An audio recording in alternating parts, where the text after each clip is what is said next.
Blackjack temel eğitimlerin hepsini bitirdim ve bu videoda artık Blackjack'te kağıt sayma yani card counting konusuna başlıyoruz. Bu konuda 2008 yılında 21 isimli bir film vizyona girmişti. Ve o filmde dünyada en önde kabul edilen MIT yani Massachusetts Institute of Technology Üniversitesi öğrencileri bir hocaların önderliğinde Las Vegas'ta Blackjack'te kağıt sayarak kazanıyorlardı.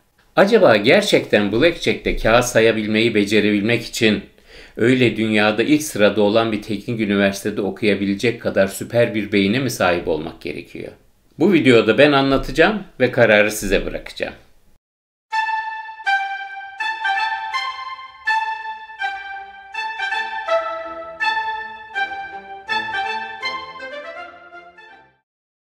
Eğer Blackjack'te kağıt saymayı duymuşsanız veya Kevin Spacey'nin de oynadığı 21 filmini görmüşseniz veya Rain Man filminde Dustin Hoffman'ı izlemişseniz acaba ben de Blackjack'te benzer bir avantaj sağlar ve kazanabilir miyim diye düşünmüş olmanız çok muhtemeldir. Ama diğer taraftan da muhtemelen Blackjack'te kağıt saymak gerçek midir? Yoksa büyük bir palavra mıdır? Gerçek ise acaba bu ne kadar zordur? Bunun için fotoğrafik muhteşem bir hafızaya mı sahip olmam gerekir? Yoksa 21 filmdeki gibi matematik üstadı mı olmam gerekir diye düşünmüş olabilirsiniz. İyi haber şu sevgili dostlar. Blackjack'te kağıt saymak için bunların hiçbiri gerekli değildir. Ve ben bu videoda size Blackjack'te kağıt saymayı anlatacağım ve öğreteceğim. Sevgili dostlar, bana sık sık hocam kanalı nasıl destekleyebiliriz diye soruyordunuz. Artık bunun çok güzel bir yolu var. Katıl butonu.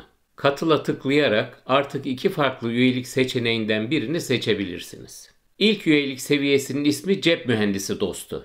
Bu seviyedeki dostlar videoları herkesten 24 saat önce izleyebilecekler. Yani yeni videolar size bir gün erken gelecek. Cep Mühendisi Dostu seviyesi için sadece aylık 25 lira bir ödeme yapmanız gerekiyor. Bunu kanalımıza çok faydalı olacak bir destek gibi düşünebilirsiniz. İkinci üyelik seviyesinin ismi ise Kazino'daki dostlarım. Bu seviyedeki dostlar da hem cep mühendisi dostları gibi videoları herkesten 24 saat önce izleyebilecekler. Yani yeni videolar size bir gün erken gelecek. İlaveten bu seviyedeki üyelerin yorumlarına öncelikli ve hızlı cevap vereceğim. Sevgili dostlar, bunu biraz da yapmak zorunda kaldım. Çünkü sizlerden gelen sorular zaman içerisinde çok arttı ve maalesef artık cevaplamaya yetişemiyorum. Kazino'daki dostlarım seviyesi için ise sadece aylık 75 lira bir ödeme yapmanız gerekiyor. Kanalı büyütürken beni desteklemek isterseniz katıl butonuna tıklayarak aramıza katılabilirsiniz. İnanın her bir desteğiniz gerçekten çok kıymetli. Hepinize şimdiden teşekkür ediyorum. Sevgili dostlar, bu konuya girerken öncelikle 3 şeyin altını çizmek istiyorum. 1. Blackjack'te kağıt saymak suç değildir. Yani kağıt sayanlar suç işlemiyorlar. Zaten bir insanın beynini kullanması nasıl suç veya kanunsuz olabilir ki, değil mi? Kazinolar beynimizi kullanmamızdan hoşlanmıyorlar. Hatta beynini kullananları kazinolardan atıyorlar. Ama bu yaptıkları kağıt sayanların suç işlediklerinden değil, tam tersine beynini kullanan oyuncuları kazinoların istememesinden kaynaklanıyor. Yani Blackjack'te sadece beynini kullanarak kağıt saymak katiyen suç değil. Ama kazinoların da istemedikleri oyuncuları kazinolarından dışarı çıkartma hakları var. Yani kağıt sayıyorsanız, bundan şüphelenirlerse bile kardeş sen bizim kazinoda oynama diyerek sizi kazinolarından çıkartma hakları var. Bazen de kağıt sayan oyuncuyu dışarı atmayarak ama kardeş sen Blackjack oynama başka şeyler oyna diyerek. Bazen de tamam Blackjack oynamaya devam edebilirsin ama ancak ve ancak bahsini fix yani sabit tutarak oynayabilirsin diyerek uygulayabiliyorlar. Bence ikinci bilmemiz gereken şey de şu. Kağıt sayarak hemen çok para kazanacağınızı asla zannetmeyin. Tamam, doğru uyguluyorsanız ve otomatik kağıt dağıtma makineleri kullanılmıyorlarsa uzun vadede kazanırsınız. Ama öyle hop diye cukkayı cebe indireceğinizi sakın düşünmeyin. Bakın bunu şöyle düşünün. Kağıt saymıyorsanız aşağı yukarı kazino %0,50 yani %yarım avantajlı. Ama kazinonun bu avantajına rağmen siz de her seferinde de kaybetmiyorsunuz değil mi? Çünkü siz milyonlarca el oynamıyorsunuz. Ve oynadığınız ellerde dağıtılan kağıtlar bazen kasadan çok sizin lehinize olabiliyor. İşte o zaman matematiksel olarak uzun vadede avantajlı olan kasayı yenebiliyorsunuz. Sevgili dostlar, bunun tam tersi de kağıt saymakla alakalı. Kağıt saydığınız zaman ve sayım sizin lehinize olduğunda da illa kazanırsınız ama uzun vadede. Ben kağıt sayıyorum ve sayım benim lehime. O zaman bu seans ben muhakkak kazanırım diye bir varsayıma kapılmayın. 3. Son olarak da şunu söyleyeyim. Kağıt saymak, çıkan kağıtları ezberlemek, neler çıktığını hatırınızda tutmak gibi bir şey değil. Yani daha evvel dediğim gibi sadece kağıt sayabilmek için 21 filmde olduğu gibi öyle dünyanın en iyi teknik üniversitelerinden mezun olmanız gerekmiyor. Hatta biraz abartırsam ilkokul 2. sınıf talebesinin bilgi ve becerisi Blackjack'te kağıt saymaya yeter. Ama şunu da ekleyeyim. Olay sırf kağıt saymak değil sevgili dostlar. Olayın başarısında birçok başka faktör var ve onları da size yeri ve zamanı geldikçe anlatacağım. Hepsini öğreneceksiniz. Peki o zaman Blackjack'te kağıt saymak nedir değil mi? Blackjack'te kağıt saymak matematiksel bir sistem. Bakın sevgili dostlar, kasinolarda Blackjack hariç her oyunda o oyunun daha evvelki sonuçları o oyunun geleceğini etkilemez. Örnek vermem gerekirse mesela ruleti ele alalım. Ruletin her dönüşü daha evvelki dönüşlerinden bağımsızdır. Yani bir el evvel ne gelmiş olursa olsun, mesela 23 siyah geldiyse, bu bize bir sonraki dönüşün sonucunun ne olabileceği hakkında hiç ama hiçbir ipucu vermez. Aynı şey slot makinelerinde de geçerlidir. Video poker için de geçerlidir. Rus pokeri için de Texas Hold'em için de geçerlidir. Fakat Blackjack'te durum farklıdır. Blackjack belli ve bilinen sayıda 52'lik destelerle oynanan bir oyundur ve bu oyunda oyun oynandıkça çıkan kağıtlar tekrar desteye ilave edilmediği için, bir yana ayrıldığı için geriye kalan kağıtların kompozisyonu kağıtları sayarak anlaşılabiliyor. Ve bu da bu oyunu diğer oyunlardan farklı yapıyor. Anlaşıldı mı bilmiyorum. Onun için size basit bir örnek vereyim. Farz edelim Blackjack oynuyoruz ve deste sayımız 1. Yani sadece tek bir 52'lik desteğiyle oynuyoruz. Krupiye oyunculara kartlarını dağıttı ve gördük ki destede var olan 4 asın 4'ü de ilk el dağıtılmış ve yerde. Bu ne demektir? Bu geriye kalan ellerde hiç as çıkmayacak demek. Çünkü destede 4 adet as vardı ve onlar da ilk el dağıtıldı. Özetlersem Blackjack'te önceki ellerde çıkan kağıtlar, kalan ellerde çıkacak kağıtlarla alınacak sonuçları etkiler ve bu da kağıt sayarak durumun farkına varan bir oyuncuya bir avantaj getirir. Blackjack'te kağıt sayma nasıl çalışıyor? Bakın sevgili dostlar, Blackjack'te kağıt saymanın 3 ana faktörü var. Bu faktörlerden ilki, öncelikle size daha evvel de anlattığım gibi Blackjack kompozisyona dayalı temel stratejisini bilmenizdir. Kompozisyona dayalı Blackjack temel stratejisi ile yapmış olduğum videonun bağlantısını yukarıya ekliyorum. O bağlantıdan izlemenizi tavsiye ederim. Bakın kağıt sayan bütün Blackjack oyuncuları bu temel stratejiyi bilir ve kusursuz uygularlar. Tekrar hatırlatayım. Neydi Blackjack temel stratejisi? Blackjack temel stratejisi, krupiyenin bütün açık kağıdı ihtimallerine karşı oyuncunun bütün ilk iki kağıt kombinasyonlarıyla ne karar vermesi gerektiğini gösteren, yani hit, double, stand, split veya surrender kararlarından birisini kastediyorum. İkinci faktör kağıt saymayı bilmeniz ve uygulamanızdır. Üçüncü faktör ise iki ayaklıdır. Kazanacak bir bahis dağılımınızın olması gerekir. Yani avantaj sizde olduğunda bahsinizi sadece arttırmak değil, ne zaman kaç misli arttırmanızı kastediyorum. Bu üçüncü faktörün ikinci ayağı ise doğru ve gerekli oyun deviyasyonlarını bilmeniz ve uygulamanızdır. Bunu da kısaca açayım. Ne dedik? Temel strateji kasanın açık kartı 6'dan büyükse, örneğin 7'li 8'li veya daha büyükse, elinizdeki hard 16 ile ilave kağıt isteyin diyor değil mi? Hard 16 demek 7 ve 9 veya 6 ve 10 değerinde kağıtlar demek. Yani onlu, vale, kız veya papazı kastediyorum. Yani mesela kasanın açık kağıdı 8'li ise ve sizde de bir adet 7'li ve 9'lu varsa ilave kağıt isteyin diyor değil mi temel strateji? İşte siz kağıt saydınız ve kasanın geriye kalan kağıtların kompozisyonunu biliyorsunuz ya. Eğer geriye kalan kağıtların içerisinde 10 değerinde kağıtlar çok sayıdaysa işte o zaman temel strateji tablosundan sapıyor ve kağıt istemiyorsun. Çünkü destede kalan kağıtlar daha çok sizi yakacak kağıtlardan oluşuyor. Deviyasyon yani sapma dediğimiz bu sevgili dostlar. High-low sisteminde kağıt saymak nasıl çalışıyor? Sevgili dostlar, şimdi ben size kağıt saymayı anlatırken bunu en çok kullanılan sistem ile anlatmaya başlayayım istedim. Bir sürü kağıt sayma sistemi var ama profesyonel kağıt sayıcıların önemli bir kısmı, belki de çoğu high-low yani yüksek düşük sistemini kullanırlar. Bakın bu kağıt sayma sistemlerini uygulamak çok kolay olmasa da sistemin kendisi basittir. Daha evvel dediğim gibi öyle dünyanın en önde gelen teknik üniversitelerinde okumuş olmanız gerekmiyor. Az evvel de demiştim, kağıt saymanız eğer Blackjack temel stratejisini mükemmel olarak uygulayamazsanız hiçbir işe yaramaz. İlk basamak daima temel stratejiyi yalayıp yutmanızdır ve zaten bence en fazla bir saatte öğrenirsiniz. Şimdi size kağıt saymayı anlattığımda ve bunun ne kadar kolay olduğunu gördüğünüzde çok ama çok şaşıracaksınız. Bu arada 21 filmindeki MIT oyuncuları da yüksek düşük sistemini uyguluyorlardı.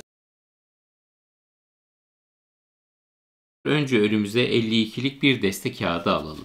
Biliyorsunuz 52'lik destede 2'den başlayarak asa kadar toplam 13 kağıt var. Bakın 5, 8, 5 daha 13. Böylece de sinek, karo, kupa ve maça renklerin her birinde bu 2'den asa kadar kağıtlar olunca toplamda 52 kağıda ulaşmış oluyoruz. Ben burada önüme anlamanızda kolaylık olsun diye sadece tek rengi, mesela sinek rengini alacağım. İşte sineğin ön 3 kağıdı önümüzde. Şimdi bu kartları ayırıyorum. Bir grup 2'den 6'ya kadar toplam kaç adet? 1, 2, 3, 4, 5 adet. Diğer grup 7, 8 ve 9. Toplam 3 adet. Son grup ise 10, vale, kız, papaz, as, bunlar da 5 adet. Demek 2'den 6'ya kadar ve 10'dan asa kadar olan kağıtların sayısı eşit. İkisi de 5'er adet. Şimdi ikinci yapacağımız şey ise bu 13 kağıda bazı değerler vermek. Bunu yaparken 2'den 6'ya kadar olan kağıtların her birine artı 1 değerini veriyoruz. 7, 8, 9'un değeri yok sevgili dostlar. Yani bu 3 kağıt Blackjack oyununda sonucu pek etkilemiyor. Bu 3 kağıt içinde 0 değerini kullanıyoruz. Yani sayımı etkilemiyorlar. Ondan asa kadar olan kağıtları ise eksi 1 değerini veriyoruz. Peki ne demek bu kağıtlara bu değerleri vermek? Şu demek sevgili dostlar. Biz ne zaman 2'den 6'ya kadar olan kağıtlardan bir tanesini gördüğümüzde kafamızda tuttuğumuz toplam sayıma artı 1 ekliyoruz. Yani sayımı 1 arttırıyoruz. Mesela o ana kadarki sayımız artı 3 ise 2'den 6'ya kadar kartlardan birisini önümüzde gördüğümüzde sayımı 1 arttırıyoruz ve sayım artık 3 değil 4 oluyor. Ve böylece oyuna ve saymaya devam ediyoruz. Aynı şekilde ondan asa kadar olan kağıtlardan biri görüldüğünde ise sayıma eksi 1 ilave ediyoruz. Yani 1 çıkarıyoruz. Mesela o ana kadar sayım artı 3 ise 3'ten 1 çıkarıyoruz ve artık sayım 2 oluyor. 7, 8 veya 9 geldiğinde ise bunlar nötr olduğu için sayımı etkilemiyorlar.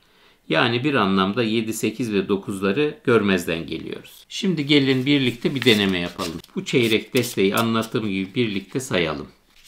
Ne demiştik? Artı 1 değil mi? Bunların hepsi artı 1. Sayıyoruz. Artı 1. Bu eksi 1 olduğu için ne oldu? 0. Artı 1. 0. Artı 1. Artı 2. Artı 1. Artı 2. 7'nin bir değeri yoktu. Artı 2'deyiz hala. 8'in de bir değeri yoktu. Artı 2'deyiz. Artı 1. Bunun da bir değeri yok. Şimdi sayım artı 1. Peki o zaman bu kağıdın değeri ne sevgili dostlar? Bu kağıt ne? 10, vale, kız, papaz, as ve 2, 3, 4, 5, 6. İkisi de 5'er adet olduğu için bu sayım sistemine dengeli sayım sistemi deniyor. Bu sayımların sonu hep 0 çıkar. Dolayısıyla bu nedir bu kağıt arkadaşlar? Sayımız artı 1'de olduğuna göre bu eksi değerde bir kağıt. Yani 10, vale, kız, papaz, astan bir tanesi. Açtık. Ne oldu? Sayım 0 oldu. Bunu istediğimiz kadar sayarsak sayalım sonuç hep 0 çıkar. İşte aslında kağıt saymanın ana prensibi bu.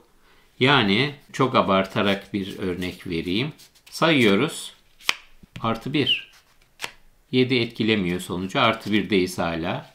Artı 2. Bu da çünkü artı 1. Bu da artı 1. Ne oldu? Artı 3. 8'in değeri yok. Artı 3'teyiz. 9'un değeri yok. Artı 3'teyiz. Şimdi artı 3'teyiz. Bu ne demek? Geriye 3, 6, 7 tane kağıt kaldı sevgili dostlar. Bu 7 tane kalan kağıt içerisinde 10, vale, kız, papaz, asların sayısı 2, 3, 4, 5, 6 sayılarında 3 adet fazla. Yani bu ne demek? Bu demek ki biz artık elimizi 20 yapabiliriz, blackjack yapabiliriz. Artı 3'teydik değil mi? Devam ediyoruz. Artı 2. Artı 3. Artı 4. Elimizde 4 kağıt kaldı. Sayım artı 4'te. Ne demek bu sevgili dostlar? Bu 4 kağıdın hepsi de onlu veya daha büyüğü demek.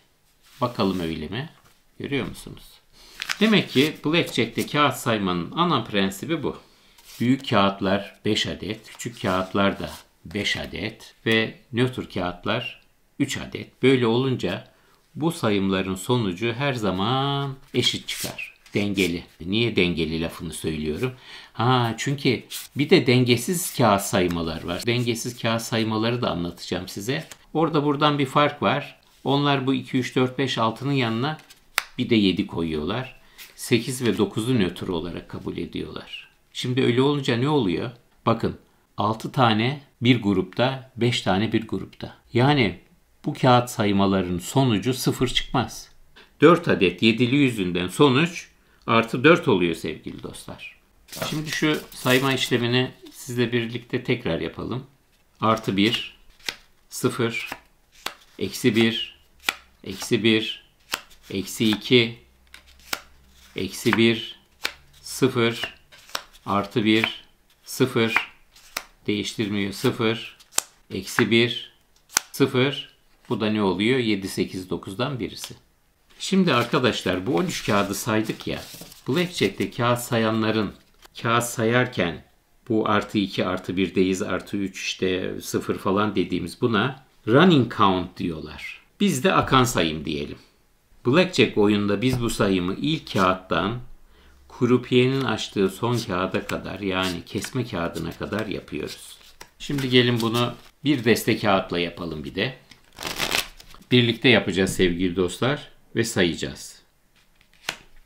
Artı 1, artı 2, artı 3, artı 4, artı 5, artı 5, artı 4, artı 3, artı 4, artı 5, artı 4, artı 5, artı 6, artı 7, artı 8, artı 7. Bakın şu an artı 7'ye geldik. Daha destede devam ediyor değil mi? Bu ne demek sevgili dostlar? Düşünün bakalım. Bu ana kadar oynanan kağıtlarda küçük kağıtlar büyük kağıtlara oranla 7 adet daha fazla çıkmış. Ve bu destede geriye kalan kağıtlarda toplam 10 vale kız papaz as sayısının toplam 2, 3, 4, 5, 6 sayısından 7 adet fazla olduğunu gösteriyor. Yani bu demektir ki artık biz oyuncu olarak kasadan çok daha avantajlıyız. Neden avantajlıyız? Avantajlıyız çünkü geriye kalan kağıtlarda 10, vale, kız, papaz ve as daha fazlaysa bizim elimizin bu geriye kalan büyük sayılar yüzünden 20-21 blackjack yapma ihtimalimiz arttığı gibi kasanın da bu büyük sayılar yüzünden elindeki sayı toplamını 21'i geçmesi daha büyük ihtimal. Çünkü destede kasanın 2, 3, 4, 5, 6 çekerek yanmadan 21'e yaklaşma ihtimali daha az. İşte sevgili dostlar, Blackjack'te kağıt saymanın gayesi bu. Avantajlı olup olmadığınızı görüp ona göre bahsinizi artırıp artırmama kararlarını verebiliyorsunuz. Eğer destede geriye kalan kağıtlar küçük kağıtlarsa bizim aleyhimize. Büyük kağıtlarsa lehimize yani bize avantaj getirecek. Evet, kağıt sayma felsefesi bundan ibaret. Ha işimiz bitti mi? Hayır. Acaba avantajlıysak bahsimizi ne kadar arttırmalıyız? Cebimizde ne kadar paramız, sermayemiz olması lazım ki bu sistemi uygulayabilelim soruları kağıt saymanın ileriki adımlarını oluşturuyor ve onları da size ileriki videolarımda detaylı olarak anlatacağım. Bu kağıt sayma sistemi bulununca kazinolar ciddi zararlara girmişler sevgili dostlar. Epey de para kaybetmişler. Hatta bazıları iflas etmiş ve çare olarak da bu sefer tek desteyle oynanan blackjack oyununu önce 2 desteye, sonra 4 ve 6 hatta 8 desteye çıkarmışlar. Hatta bununla da yetinmeyip bütün destelerdeki bütün kağıtları oyuna sokmamaya başlamışlar. Mesela oyun 8 desteği oynanıyorsa kağıtların bitmesine 2 deste kala oyun durdurup yeni destelerle oyuna devam etmeye başlamışlar. Bütün bunlar Blackjack'te kağıt sayma işini bitirmiş mi? Hayır sevgili dostlar, bitirmemiş. Ama kağıt sayanları da ilave bir hesap daha yapmaya zorlamış. Nasıl mı? Anlatayım. Şimdi biz kağıt sayıyoruz ya, hani buna running count yani akan sayım demiştim ya. Eğer oyun tek desteğiyle oynanıyor olsaydı bu Bu sistemi başka hiçbir ilave hesap yapmadan kullanabiliyor olurduk. Ama oyun birden çok desteğiyle oynanıyorsa ne yapacağız? İşte burada da devreye true count yani gerçek sayım kavramı devreye giriyor. Şimdi biz kağıtları saydık ve artı 7'ye ulaşmıştık ya. Şimdi şurada geri kalan kağıtların miktarına bakıyoruz ve artı 7'yi geriye kalan deste sayısına bölüyoruz. Kolaylık olsun diye 8 artı 8'de olduğumuzu düşünelim. Mesela örneğin 8 desteğiyle oynanan bir blackjack masasında akan sayım artı 8 ise bu rakamı geriye kalan deste sayısına bölüyoruz. Sevgili dostlar, şimdi diyebilirsiniz ki ben geriye kalan deste sayısını nereden bileceğim ki?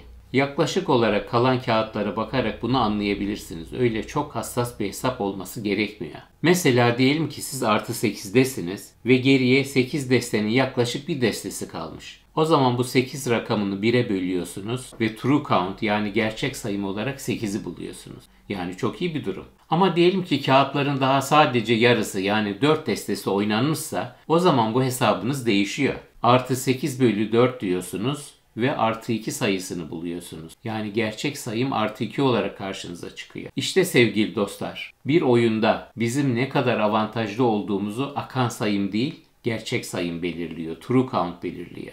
Bir örnek daha yapalım. Diyelim ki akan sayım yani running count eksi 10 ve geriye 2 deste kalmış. O zaman eksi 10 bölü 2 eşittir eksi 5 çıkıyor. Yani gerçek sayım eksi 5. Son bir şey ekleyerek bu videoyu bitireyim. İşte bu en son anlattığım kalan deste sayısına bakarak gerçek sayımı bulma işi var ya. Her ne kadar profesyonel oyuncular bu sistemi kullanıyor olsa da bazı oyuncular bu kalan deste sayısına göre gerçek sayımı bulma işini hiç sevmemişler. Nedir bu ya demişler. Biz hadi kağıtları sayıyoruz ama şimdi de başımıza bir bölme işlemi çıkardınız. Kaldı ki kalan deste miktarını da tahmin etmeyi sevmiyoruz. İşte o zaman da bilim insanları sayımı bir ilave bölme işlemi yapmadan kağıtları sayabileceğiniz sistemler icat etmişler. Bunların en meşhurlardan birisi knockout yani knockout kağıt sayma sistemi. Bir sonraki videomda da size o sistemi anlatacağım. Kaçırmayın derim. O sistemde bu bölme işlemini yapmanıza gerek kalmıyor. Evet sevgili dostlar, bu videonun da sonuna geldik. Bu videonun sonuna Blackjack YouTube videolarımın oynatma listesinin linkini de ekliyorum. Göz atmanızda fayda var. Videolarımı izlediğiniz takdirde kazino oyunları ile ilgili şehir efsaneleri, safsataları, palavraları değil, doğruları öğreneceğinizden gayet emin olabilirsiniz. Bu arada sorularınız olması halinde çekinmeden bana iletin arkadaşlar. Elimden geldiği kadar sorularınızı cevaplandırmaya çalışacağım. İzlediğiniz ve beğendim düğmesine bastığınız ve abone olduğunuz için çok çok teşekkürler efendim. Saygılarımla cebinizin mühendisi.